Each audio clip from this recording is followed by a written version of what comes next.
আজকে আমরা এমন এক রাজার গল্প শুনব যিনি হারিয়ে গিয়েছিলেন। হ্যাঁ, ঠিকই শুনছেন।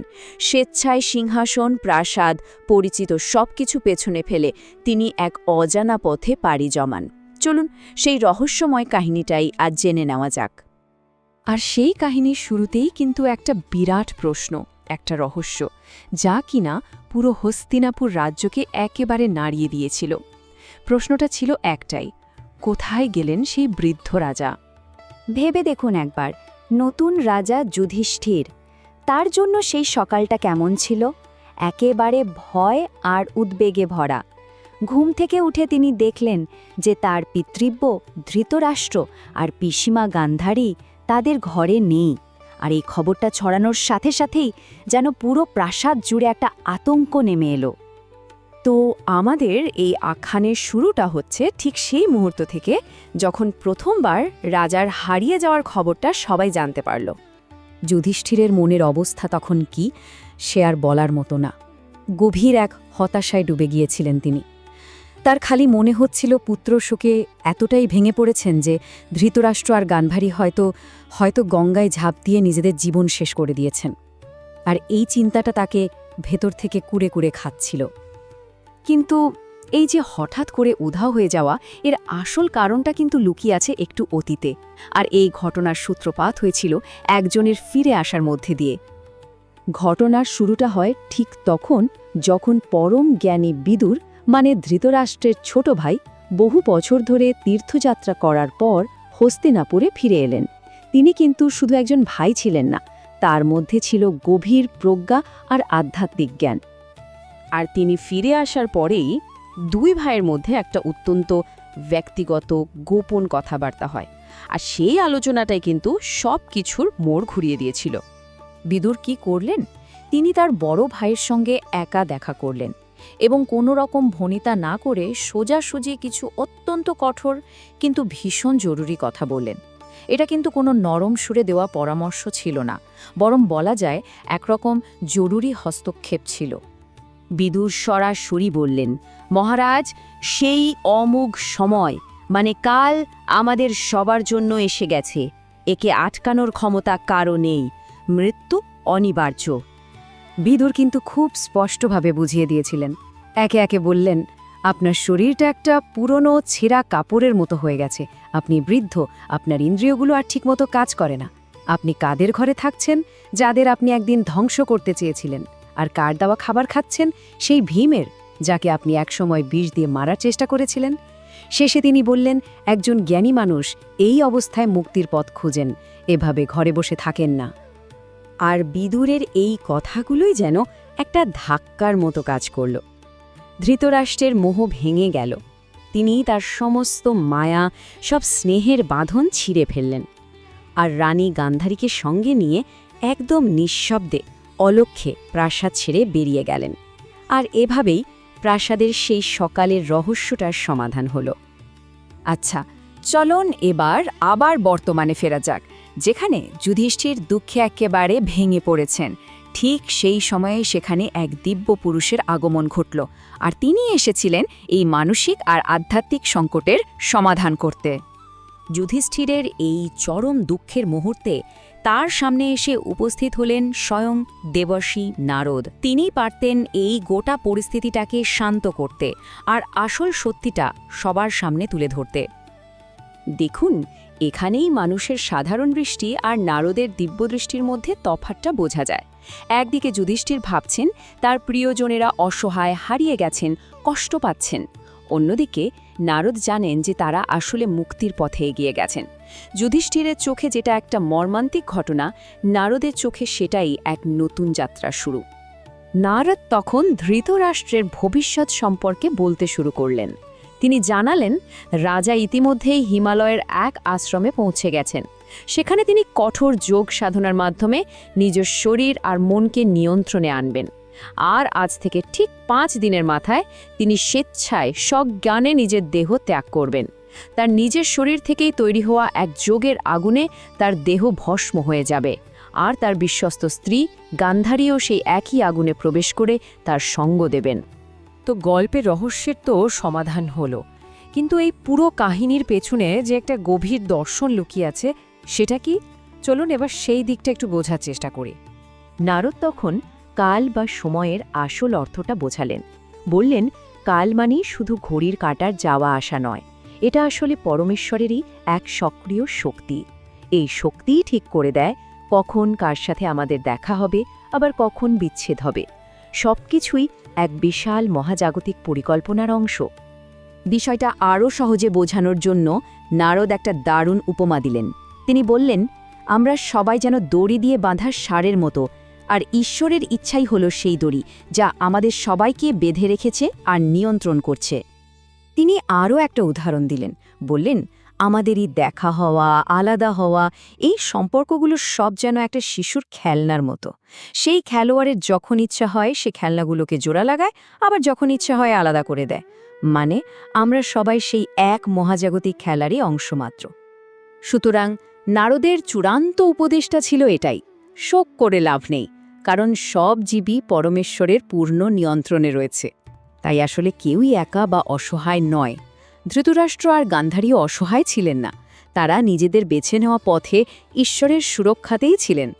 শেষ পর্যন্ত এই গল্পটা আমাদের সবার জন্যে একটা গভীর প্রশ্ন রেখে যায়। আচ্ছা, যদি আমরা সবাই এই বিশাল মহাজাগতিক নাটকের এক একটা চরিত্রই হই, তাহলে নিজেদের ভূমিকাটা ঠিকভাবে পালন করার আসল অর্থটা কি? এটা কিন্তু সত্যিই ভাবার মতো একটা বিষয়, তাই না?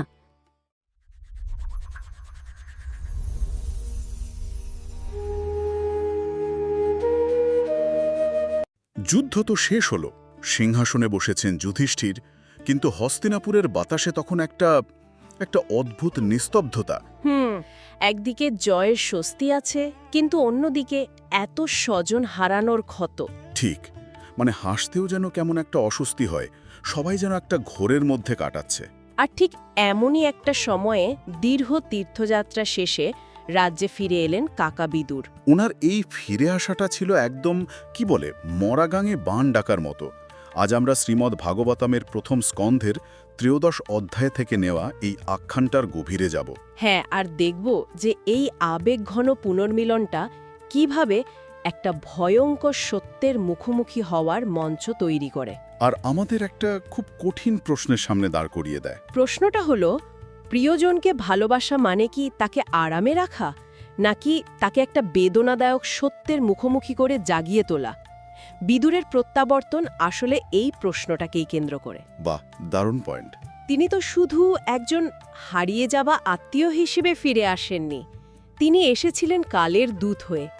এই পর্বে আমরা দেখব কিভাবে তিনি স্নেহ আর কঠোরতার এক অবিশ্বাস্য মিশ্রণ ঘটিয়ে তার বড় ভাই ধৃতরাষ্ট্রকে জীবনের সবচেয়ে বড় সিদ্ধান্তের দিকে ঠেলে দেন। এটা শুধু এক রাজার করুণ পরিণতির গল্প নয়। না, একদমই না। এটা তার আধ্যাত্মিক মুক্তির এক অসাধারণ যাত্রার আখ্যান। তো বিদুরকে ফিরে আসতে দেখে রাজপ্রাসাদে তো একেবারে হইচই পড়ে গেল। ধর্মপুত্র যুধিষ্ঠির, তার ভাইয়েরা ধৃতরাষ্ট্র, গান্ধারী, কুন্তী, দ্রৌপদী সকলে যেন ঘোরের ভেতর থেকে জেগে উঠলেন। তাদের আবেগটা তো বলাই বাহুল্য।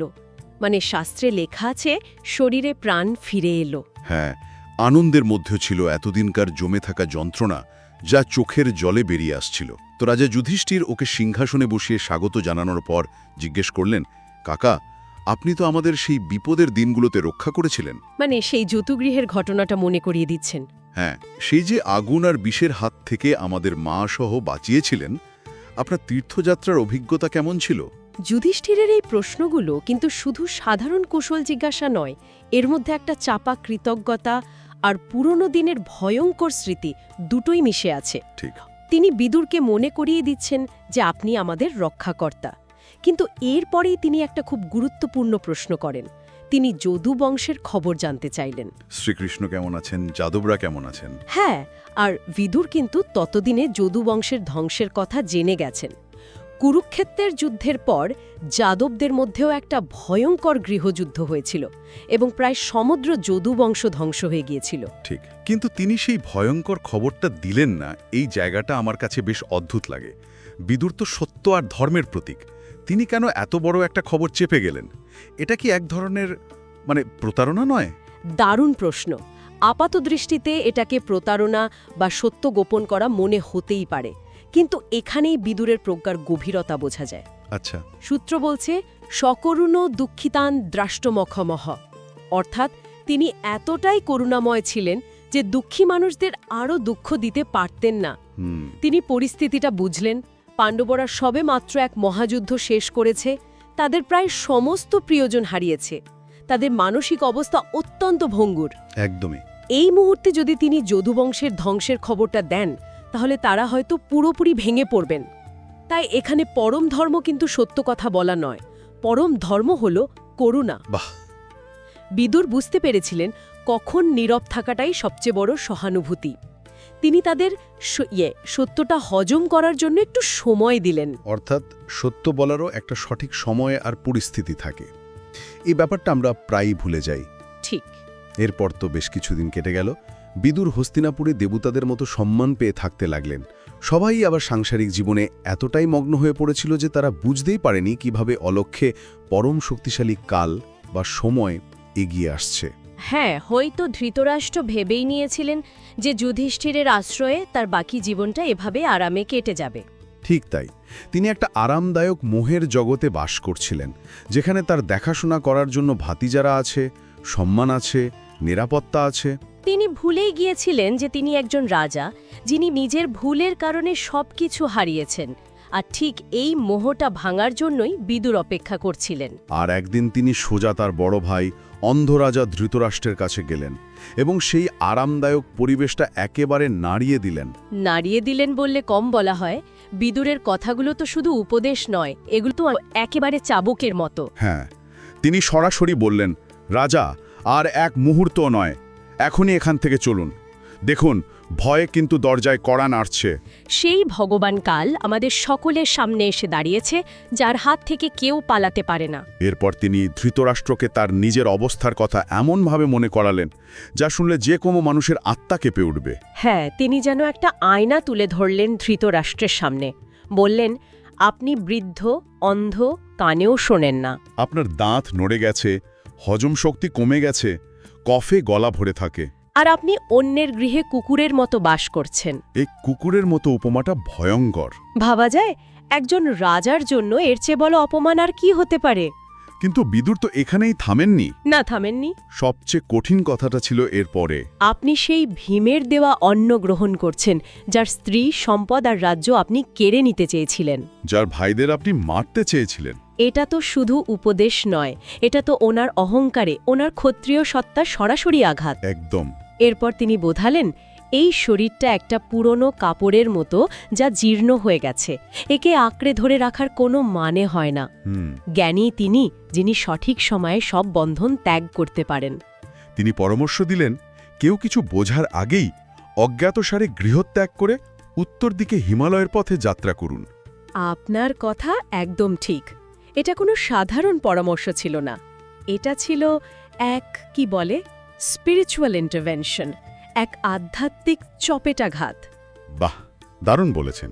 ধৃতরাষ্ট্রের মোহটা ছিল একটা রোগের মতো, আর বিদুর এখানে একজন সার্জনের ভূমিকা পালন করছেন, যিনি রোগ সারানোর জন্য ধারালো ছুরি ব্যবহার করতে দ্বিধা করেন না। কারণ তিনি জানতেন, এই মোহ যদি না ভাঙে তাহলে ধৃতরাষ্ট্র একজন আশ্রিত, পরাজিত বৃদ্ধ হিসেবে অসম্মানে মারা যাবেন। ঠিক। বিদুরের এই কঠোরতা আসলে ছিল তার ভাইয়ের প্রতি গভীরতম ভালোবাসা। তিনি চেয়েছিলেন ধৃতরাষ্ট্র যেন একজন রাজার মতো, একজন যোগীর মতো তার শেষ যাত্রায় যান, অন্যের করুণার পাত্র হয়ে নয়। এই কথাগুলো ধৃতরাষ্ট্রের চামড়ার চোখ দিয়ে নয়, তার প্রজ্ঞাচক্ষু বা জ্ঞানের চোখ দিয়ে দেখতে সাহায্য করল। একদম। আর সেই জ্ঞানের চোখ খুলেও গেল। ভাইয়ের কথায় ধৃতরাষ্ট্রের মোহভঙ্গ হল। তিনি সমস্ত স্নেহ মায়ার বন্ধন ছিন্ন করে সেই রাতেই প্রাসাদ ত্যাগ করলেন। আর তার পতিব্রতা স্ত্রী গান্ধারীও নিঃশব্দে তার অনুসরণ করলেন। সকালে উঠে যুধিষ্ঠির যখন গুরুজনদের প্রণাম করতে গেলেন, তখন কাকা, কাকিমা এবং বিদুর কাউকেই দেখতে পেলেন না। তিনি তো একেবারে দিশেহারা হয়ে পড়লেন। সঞ্জয়কে জিজ্ঞেস করলে তিনিও কান্নায় ভেঙে পড়লেন। যুধিষ্ঠিরের মনে হল, পুত্র শোকে কাতর হয়ে আর আমার ব্যবহারে অপমানিত হয়ে তারা হয়তো গঙ্গায় ঝাঁপ দিয়েছেন। যুধিষ্ঠিরের এই ভয়টা খুব স্বাভাবিক, তিনি ধর্মরাজ। তার রাজ্যে তার গুরুজনরা এভাবে হারিয়ে গেছেন, এটা তার কাছে এক বিরাট ব্যর্থতা। তিনি নিজেকে অপরাধী ভাবতে শুরু করলেন। এই যে মানবিক আবেগ, অপরাধবোধ, শোক, এগুলো যখন চরমে পৌঁছায়, ঠিক তখনই পৌরাণিক আখ্যানে এক দৈব হস্তক্ষেপ ঘটে। এখানেও তাই হলো। সঞ্জয় যখন দুঃখে কিছুই বলতে পারলেন না, ঠিক তখনই সেখানে দেবর্ষী নারদের আগমন ঘটল। একদম ঠিক যখনই মনে হচ্ছে সব উত্তর শেষ, মানসিক বুদ্ধি আর কাজ করছে না, তখনই নারদের মতো এক চরিত্র আসেন। তার আগমনটাই যেন একটা বার্তা নিয়ে আসে যে তোমরা যা দেখছো তার চেয়েও বড় কোনো সত্য আছে। বাহ! নারদ এসে যুধিষ্ঠিরের সমস্ত শোক আর উদ্বেগের অবসান ঘটান। তিনি এসে যুধিষ্ঠিরকে বকাবকি বা সান্ত্বনা দিলেন না, তিনি তাকে একটা বৃহৎ পার্সপেক্টিভ বা প্রেক্ষাপট দেখালেন। তিনি কি বললেন? তিনি বললেন, রাজেন, কারোর জন্য শোক করো না। এই জগৎ ঈশ্বরের অধীন। তিনি জীবদের একত্রিত করেন, আবার তিনি বিচ্ছিন্ন করেন। এই কথাটা বোঝার জন্য তিনি দুটো অসাধারণ উপমা দিলেন, তাই না? হ্যাঁ, উপমা দুটো অসাধারণ। এক, যেমন গরুর নাকে দড়ি পরিয়ে রাখাল তাকে যেখানে খুশি নিয়ে যায়, তেমনি ঈশ্বর বেদরূপ দড়িতে বেঁধে আমাদের নিয়ন্ত্রণ করেন। আর দ্বিতীয়টা হলো, যেমন কোনো খেলোয়াড় তার ইচ্ছে মতো খেলার পুতুলকে বানায় আবার ভেঙে দেয়, মানুষের জীবনও তেমনি ঈশ্বরের ইচ্ছার অধীন। এই কথাগুলো শোনা সহজ, কিন্তু বিশ্বাস করা খুব কঠিন। খুবই কঠিন, কারণ আমরা নিজেদের জীবনের কর্তা ভাবতে ভালোবাসি। নারদের দর্শন আমাদের সেই অহংকারটা ভেঙে দেয়। তিনি বোঝাতে চেয়েছেন যে জীবনের ঘটনাপ্রবাহ আমাদের ব্যক্তিগত নিয়ন্ত্রণের বাইরে। এই সত্যটা মেনে নিতে পারলেই মন শান্ত হয়। এক জীব অন্য জীবের খাদ্য বা জীবন ধারণের উপায়। সবলরা দুর্বলদের উপর নির্ভর করে বেঁচে থাকে। হ্যাঁ, এই মহাজাগতিক নিয়ম বুঝতে পারলে ব্যক্তিগত শোকের ঊর্ধ্বে ওঠা সম্ভব। কারণ তখন বোঝা যায় যে ব্যক্তিগত হারানো বা পাওয়া এক বৃহত্তর চক্রের অংশ মাত্র। এর মধ্যে ব্যক্তিগতভাবে ভালো বা মন্দের কিছু নেই। এই মহাজাগতিক দৃষ্টিভঙ্গি পাওয়ার পরেই হয়তো যুধিষ্ঠির ধৃতরাষ্ট্রের খবরটা শোনার জন্য প্রস্তুত হলেন। একদম। এরপর নারদ জানালেন ধৃতরাষ্ট্র কোথায় গেছেন। তিনি হিমালয়ের দক্ষিণে সপ্তশ্রোতা নামক এক পবিত্র স্থানে ঋষিদের আশ্রমে আশ্রয় নিয়েছেন। আর সেখানে তার যে রূপান্তর ঘটেছে তা তো প্রায় অবিশ্বাস্য। অবিশ্বাস্য তো বটেই। নারদ বর্ণনা করছেন যে ধৃতরাষ্ট্র সেখানে কঠোর তপস্যা করছেন, শুধু জল পান করে বেঁচে আছেন, ইন্দ্রিয় ও শ্বাস নিয়ন্ত্রণ করে, আসন জয় করে তিনি পরমাত্মার ধ্যানে মগ্ন। যে রাজা সারা জীবন ভোগবিলাসে পুত্রমোহে অন্ধ হয়ে কাটিয়েছেন, তার এই রূপান্তরই বিদুরের সেই কঠোর কথার সার্থকতা প্রমাণ করে। ঠিক। এরপর নারদ মোক্ষ বা নির্বাণের ধারণাকে ব্যাখ্যা করার জন্য আরেকটি অসাধারণ উপমা দিলেন। হ্যাঁ, তিনি বললেন ধৃতরাষ্ট্র নিজের আত্মাকে পরমব্রহ্মে বিলীন করেছেন, যেমন একটি ঘট ভেঙে গেলে তার ভেতরের আকাশ বাইরের আকাশের সাথে মিশে যায়। এই উপমাটা এত সহজ অথচ এত গভীর। খুবই গভীর।